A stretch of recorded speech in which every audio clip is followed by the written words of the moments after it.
You stand there in awe, overpowered by their sheer magnificence. No wonder we've been intrigued, totally baffled for more than 4,000 years. And of all Egypt's pyramids, the Great Pyramid at Giza is by far the most mysterious. It's so imposing, so perfect, you can see why many insist it couldn't possibly be the work of mere mortals. It has to be a creation of the gods, either that or aliens. But at last it seems this ancient riddle has been solved. There's one man who reckons he's figured it all out. And he's willing to share his amazing discovery with us, to take us to the very heart of the mystery, deep inside the Great Pyramid, where very few have ever been.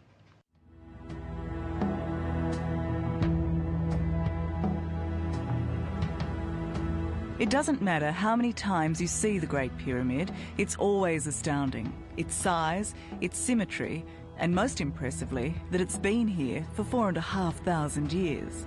So take a moment and take it in. The tomb of the pharaoh Cheops, or Khufu, as he's known here. It's completely boggling. You look at it and you think, what is it? Talk to me, do something, for God's sake, I don't understand it. It's sort of really weird.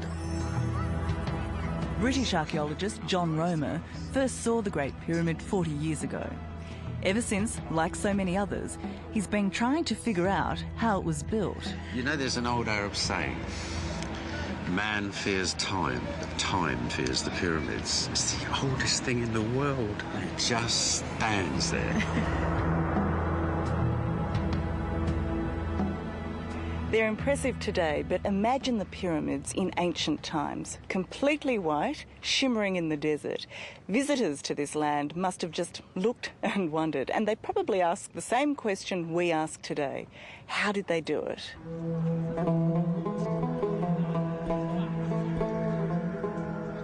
In this land of pyramids, the Great Pyramid is pure perfection.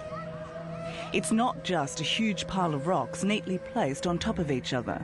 Okay, so everyone talks about the great precision of this pyramid, but looking at it, it looks a bit rough, actually. Yeah, it doesn't look too bloody precise, does it? But made well before mathematics was recognised, 2,000 years before Pythagoras came up with his triangle theorem, its perfect angles and joins make this the most precise and most confounding building in the world.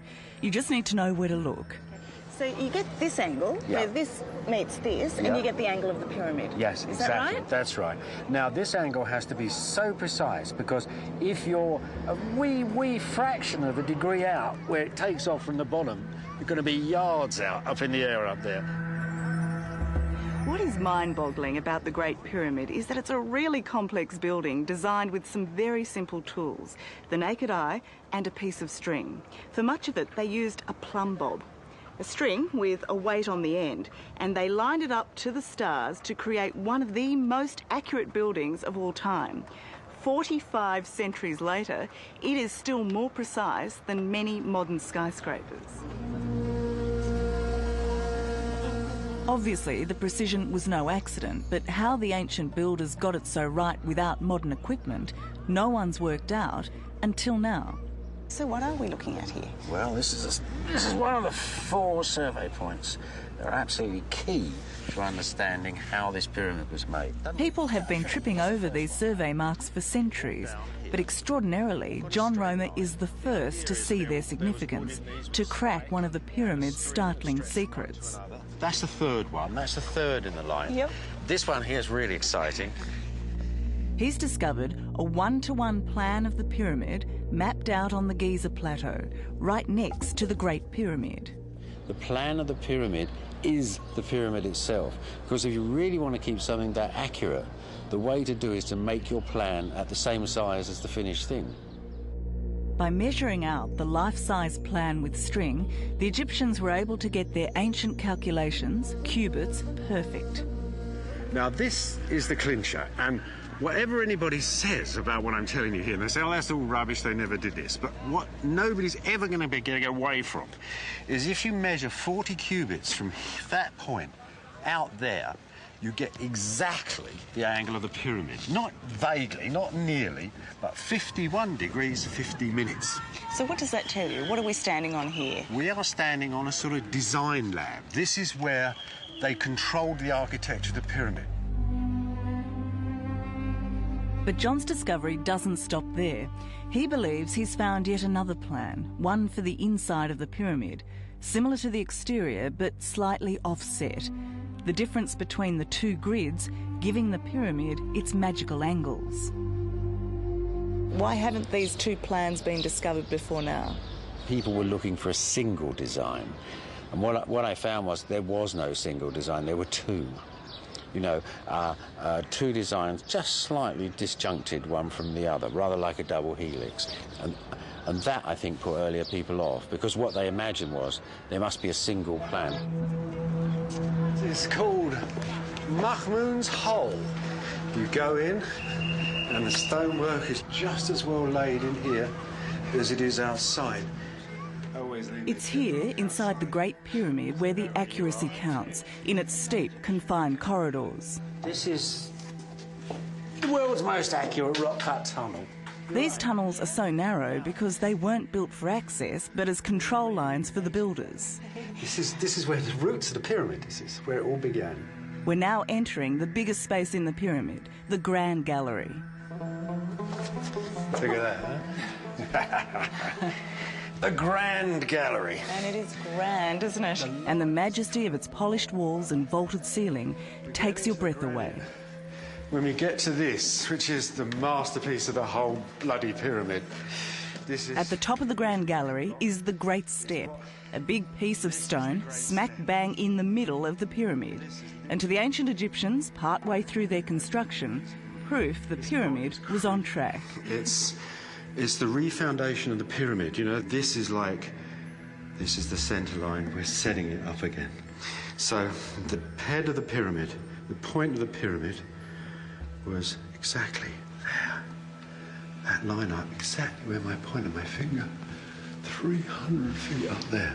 Creepy, really creepy. So this proved to the ancient Egyptians that they'd got it right to this point. Well, it didn't.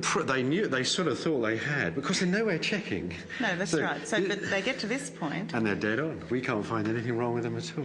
Duck down.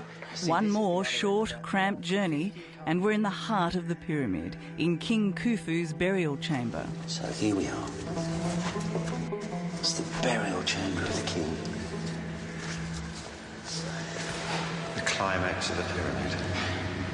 That's where he was buried, over there. of course, they never found him, did they? No, and his name's not on the box. There's nothing. It's completely plain. It's like the other rest. There are no ornate hieroglyphs in this large tomb, but its granite walls are perfect. And these drawings are fantastic, aren't they? Yeah.